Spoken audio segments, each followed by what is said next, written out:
तो दोस्तों, कहानी है लंदन के उन टावर ब्लॉक्स की जिन्हें वर्ल्ड वॉर 2 के बाद सस्ते घरों के तौर पर बनाया गया था, लेकिन वक्त के साथ ये इमारतें खंडर बन गई और क्रिमिनल्स के रहने का अड्डा। अब रीडेवेलपर्स इन्हें गिराना चाहते हैं, पर सेरेनिटी हाउस नाम की एक बिल्डिंग के टॉप फ्लोर पर अब भी कुछ लोग रहते हैं जिनके हटने का बस इंतजार हो रहा है। एक रात निक नाम का एक लड़का 2 गुंडों से बचकर भाग रहा होता है। वो सेरेनिटी हाउस में घुसता है, पर एलिवेटर खराब होती है तो वो सीढ़ियों से टॉप फ्लोर की तरफ भागता है और वो दरवाजे पीट पीट कर मदद मांगता है, पर लोग उसे इग्नोर कर देते हैं। तभी गुंडे उसे पकड़ लेते हैं और बुरी तरह पीटने लगते हैं। ये शोर सुनकर बेकी दरवाजे के पीप होल से सब देख लेती है। वो पुलिस को कॉल करने की कोशिश करती है, पर कॉल वेटिंग पर रहती है। बेकी हिम्मत करके बाहर आती है और गुंडों को रोकने की कोशिश करती है, पर वो भी उसे पीट कर नीचे गिरा देते हैं और निक को घसीटते हुए ले जाते हैं। अगले दिन पुलिस इन्वेस्टिगेशन के लिए आती है क्योंकि निक की लाश मिल चुकी है। बेकी कहती है कि उसने कुछ नहीं देखा। डिटेक्टिव डेवलिन जानता है कि वो झूठ बोल रही है, पर बेकी कुछ भी बताने से मना कर देती है। डेवलिन इस बात से नाराज है कि पूरी बिल्डिंग में कोई भी गवाह बनने को तैयार नहीं है। 3 महीने बीत जाते हैं। कर्टिस, जो इलाके का गुंडा है, सबसे प्रोटेक्शन मनी वसूलता है। बेकी उसकी बेइज्जती करती है, जबकि नेविल, जो एक पुराना आदमी है, उससे डरने से मना कर देता है। इलाके के डीलर्स गैरी और मार्क उसे हेल्प ऑफर करते हैं, पर कर्टिस उन्हें भगा देता है। वहीं पॉल अपने अपार्टमेंट में शराब की लत से लड़ रहा होता है, पर आखिर में हार जाता है। उसी रात बेकी बाहर जाती है और अपनी पड़ोसन जेनी से टकरा जाती है, जो अपने बच्चों को अकेला छोड़कर पार्टी करने जा रही थी। जेनी को लगता है कि बेकी उसे जज कर रही है और वो उस पर चिल्लाने लगती है। अगली सुबह बिल्डिंग का इंटरनेट बंद हो जाता है और किसी के फोन पर नेटवर्क नहीं आता। बेकी अपने कोवर्कर के साथ उठती है, जो रात की पार्टी के बाद उसके घर आ गया था। वो ब्रेकफास्ट कर ही रहे होते हैं कि अचानक उस आदमी के सिर में गोली लगती है और वो वहीं ढेर हो जाता है। बेकी चीख पड़ती है। पास की एक बिल्डिंग में एक स्नाइपर दोबारा गोली चलाने की तैयारी करता है। एक दूसरे अपार्टमेंट में कैरल और उसका बेटा डैनियल देखते हैं कि कैरल के पति को गोली मार दी गई है। स्नाइपर टॉप फ्लोर के सभी अपार्टमेंट्स की खिड़कियों पर गोलियां बरसाने लगता है, जिसमें कई लोग मारे जाते हैं और कुछ घायल हो जाते हैं। जल्द ही घबराए हुए बच्चे लोग हॉलवे में इकट्ठा होते हैं, पर किसी का फोन काम नहीं कर रहा। कैरल कहती है कि उन्हें यहाँ से निकलना चाहिए, पर एलिवेटर बंद है और बाहर निकलना मतलब स्नाइपर के लिए आसान टारगेट बनना। तभी गैरी अपने घायल दोस्त मार्क को लेकर आता है और मदद मांगता है। कैरल उसे ताना मारती है कि जब कर्टिस उन्हें परेशान करता था तब तो वो बचाने नहीं आए, तो अब मदद क्यों करें। वायलेट, जिसे फर्स्ट एड आता है, मार्क का घाव साफ करने लगती है। तभी जेनी रोते हुए बाहर आती है। उसके दोनों बच्चे मारे जा चुके हैं। एक और घायल औरत बाहर आती है, पर वायलेट के पहुंचने से पहले ही वो मर जाती है। उसका पति जेफ भी अंदर घायल पड़ा है। बेकी और पॉल रेंगते हुए उस तक पहुंचते हैं और उसे बाहर लाते हैं। अपनी पत्नी को मरा देखकर जेफ टूट जाता है। इसके बाद वो देखते हैं कि कर्टिस गायब है। बेकी और पॉल उसे चेक करने जाते हैं। दरवाजा खटखटाने पर जब वो नहीं खोलता तो बेकी लात मारकर दरवाजा तोड़ देती है। अंदर कर्टिस बिस्तर पर मिलता है।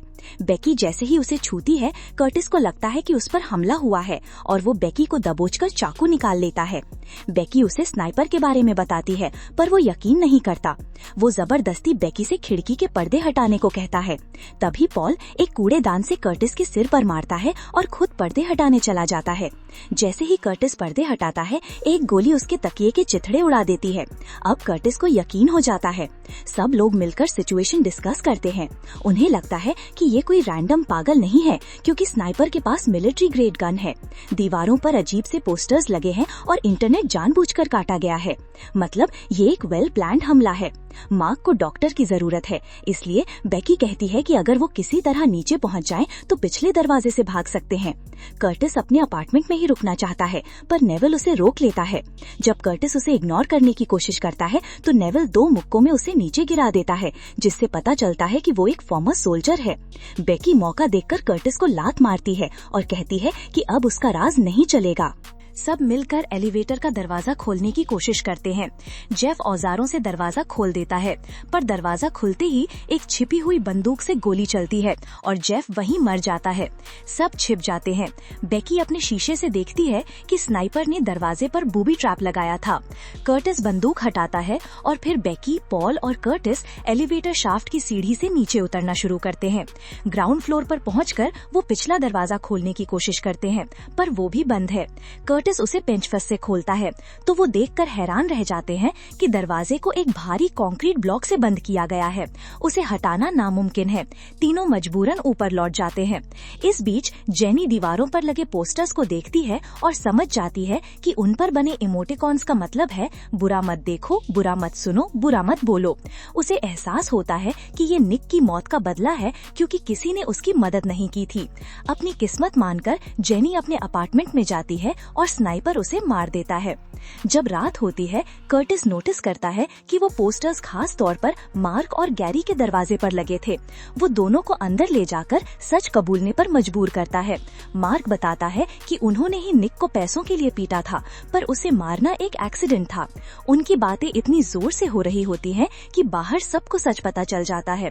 कर्टिस उन्हें जिम्मेदारी लेने को कहता है और जब वो मना करते हैं तो वो मार्क और गैरी को पीटता है और एक एक करके उन्हें खिड़की के सामने कर देता है, जहां स्नाइपर दोनों को मार देता है।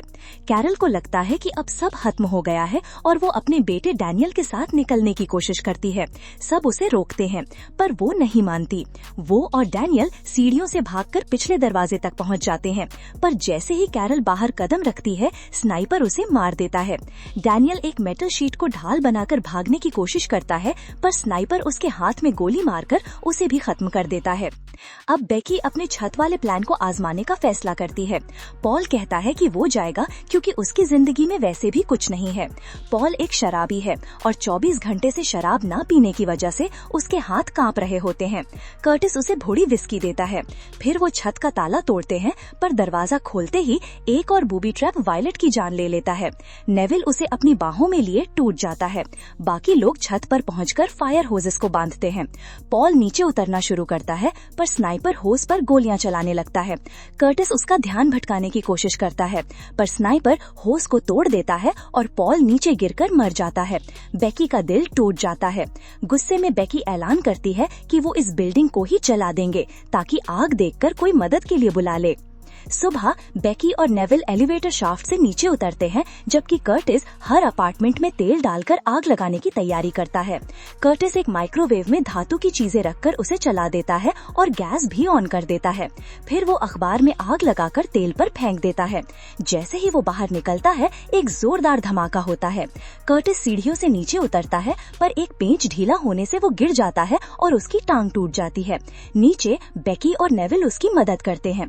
तभी बिल्डिंग का डेवलपर अपनी असिस्टेंट के साथ आता है। उनके फोन भी काम नहीं कर रहे। जैसे ही वो कार से निकलते हैं, उन्हें भी गोली मार दी जाती है। इस बार स्नाइपर उन्हीं के पास खड़ा है। बेकी शोर सुनकर नेविल को कर्टिस के साथ एक अपार्टमेंट में भेजती है और खुद एलिवेटर के ऊपर छिप जाती है। स्नाइपर एक स्मोक ग्रेनेड फेंकता है और अंदर आता है। जब वो दूर चला जाता है, बेकी बाहर निकलकर डेवलपर की कार से एक नेल गन ले आती है और स्नाइपर पर फायर करती है। स्नाइपर पलटकर उस पर गोली चलाता है, जो बेकी के कंधे पर लगती है। मौका देखकर नेविल और कर्टिस स्नाइपर पर हमला कर देते हैं और उसके बंदूक गिरा देते हैं। जब नेविल उसका मास्क हटाता है तो वो देखकर चौंक जाते हैं कि स्नाइपर असल में डिटेक्टिव डेवलिन है। वो कहता है कि तुम सब यही डिजर्व करते हो। डेवलिन लड़ाई में नेविल और कर्टिस को घायल कर देता है और बेकी को मारने वाला होता है। तभी बेकी नेल गन से उसके सिर में गोली मारकर उसे खत्म कर देती है। आखिर में तीनों बचे हुए लोग फायर ट्रक का सायरन सुनते हुए बिल्डिंग से बाहर निकल जाते हैं। बस दोस्तों, ये थी आज की स्टोरी। अगर वीडियो पसंद आई हो तो लाइक करना, शेयर करना और चैनल को सब्सक्राइब करना ना भूलना। तब तक के लिए take care and keep watching.